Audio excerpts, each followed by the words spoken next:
په دې ورځو کې مارغان په انتهایی تکلیف کې وي، ځکه یو خو د بچو ورځې دي،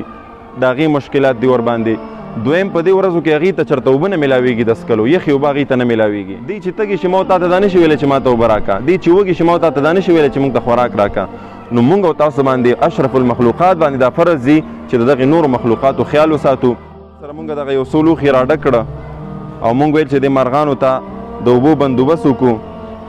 او دا ویډیو صرف او صرف دې دپاره ده چې نورو مسلمانانو ته هم دا پته ولګېږي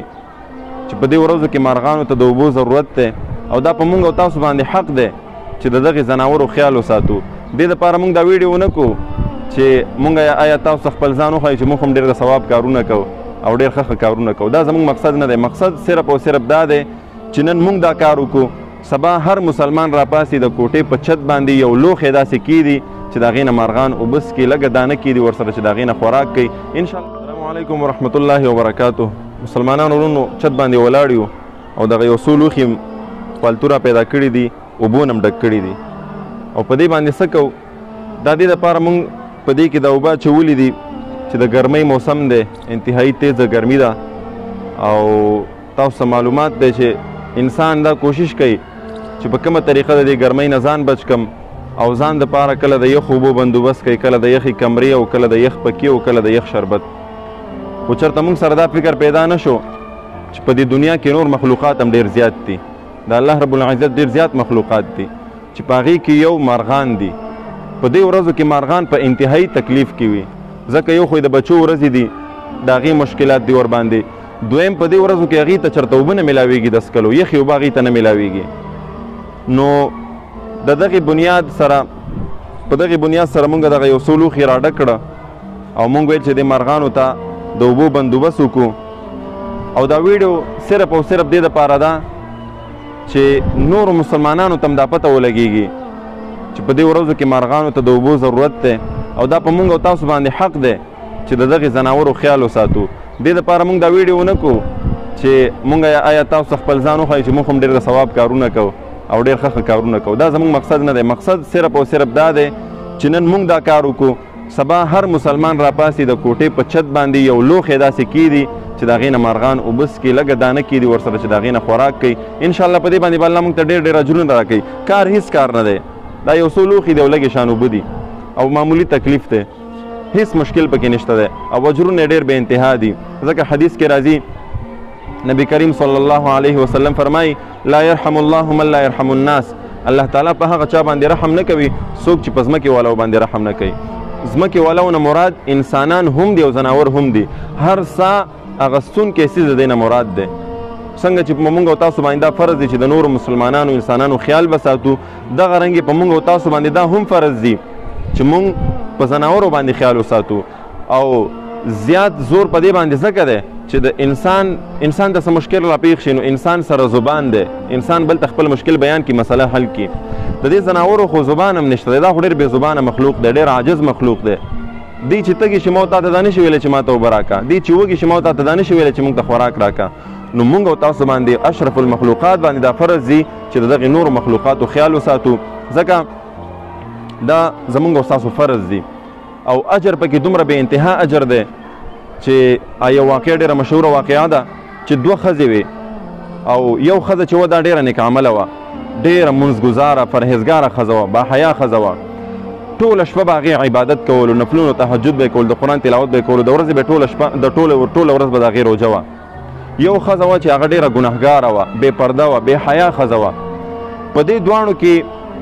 په کار خو دا ده چې دا نیک عمله ښځه لاړه شي جنت ته، خو نه داسې ونه شو. دا بې حیا ښځه لاړه جنت ته او دا نیک عمله پرهیزګاره ښځه لاړه جهنم ته. دا ولې؟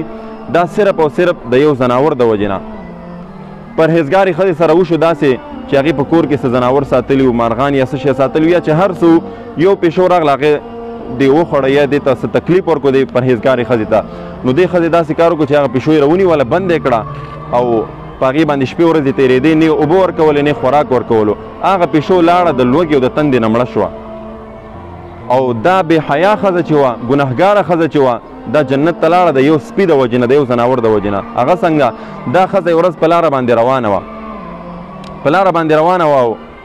یو ځای ته ورسېده، یو کوی ورته مخې ته راغو او د هغې دا تږې وه د هغې نه اوبه څکلې دې خپلې اوبه وڅکلې چې ویې کتل یو سپی پروت دی او سپی د تندې نه لګیا دی مري قریب دی چې مري بس دې خیال وکړو چې دې سپي ته اوبه ورکول غواړي دا به زه څه کوم دې داسې کار وکړو چې خپله لوپټۍ راواغسته کوهي ته یې ورکوزه کړه هغې پسې اوبه راوختې هغې د دې سپي په خوله کې نه چوړ کړې په دې طریقې سره سپی موړ کړو د هغه تنده یې ماته کړه د دغې عمل د وجې نه الله رب العزت دغه ګناهګاره ښځه جنت ته ولېږله او د هغې عمل د وجې نه چې د پیشو خیال یې ونه ساتلو د یو ځناور خیال یې ونه ساتلو الله یې ټول تهجد ټول عبادتونه ضایع کړه او جهنم ته یې ولېږله نو موږ او تاسو په کار دي ګوره الله چاته څه پته چې الله د چا نه په څه باندې راضي کېږي کیدای شي په دې وړوکي عمل باندې زموږ نه خپل رب راضي شي او الله دې وکړي چې دا عمل زموږ د الله د رضا وګرځي په دې کې دې الله موږ د ریاکارۍ نه وساتي د دکلاوۍ نه وساتي او کوشش وکړئ چې په دې باندې تاسو هم عمل وکړئ دا ویډیو مې صرف او صرف دې دپاره وکړه چې تاسو ته هم پته ولګېږي او دغه ورځې ډېرې د ګرمۍ سختې ورځې دي په دې باندې په دې باندې تاسو هم دغه عمل وکړئ نو انشاءالله الله به درته ډېر اجرونه درکړي اوس مونږ دغه اوبه رالو او ځای په ځای باندې د مرغانو تږدو انشاءالله دا مونږ روټین جوړو چې د روزانه په حساب سره به دې ته د اوبه هم تازه کوو او څه ناڅه دانه به ورته ږدو او تاسو به هم کوشش کوئ چې دغه ویډیو نورو مسلمانانو ته ورسوئ دغه پیغام نورو مسلمانانو ته ورسوئ نورو انسانانو ته ورسوئ چې هغوی هم په دې کار خیر کې حصه واخلي راځئ چې اوس دا اوبه کیږو تاسو دا لوښي ما سره راوالی راځه ما سره راځه دا به داسې فاصله کې ورته کیدو دا یو بدل ته کیدو او دا به انشاءالله بیا د روزانه په بنیاد باندې دې ته دا اوبه تازه کوو ګوره په دې باندې زموږ او ستاسو خرچه هم نه راځي دا 2-3 بوتلې پرتې وي مدرسه کې نو راوام غسې کټ راکټ هم کړي او طلباو ډکې کړي څه دغه لوښي دي نو خرچه پې نه راځي او انشاءالله اجرونه ډېر عظیم اجرونه دي ښه دا یو بدل ته کیدو نو دا مارغان به انشاءالله راځي اوس به د دې اوبه څکي بس پوره شو لوښي او په دې کې به انشاءالله پوره اجرونه الله مونږ ته هم راکوي او هغه چاته به مې ورکوي چې دغه ویډیو مخکې شیر کړي او نورو مسلمانانو ته یې ورسوي السلام علیکم ورحمت الله وبرکاتو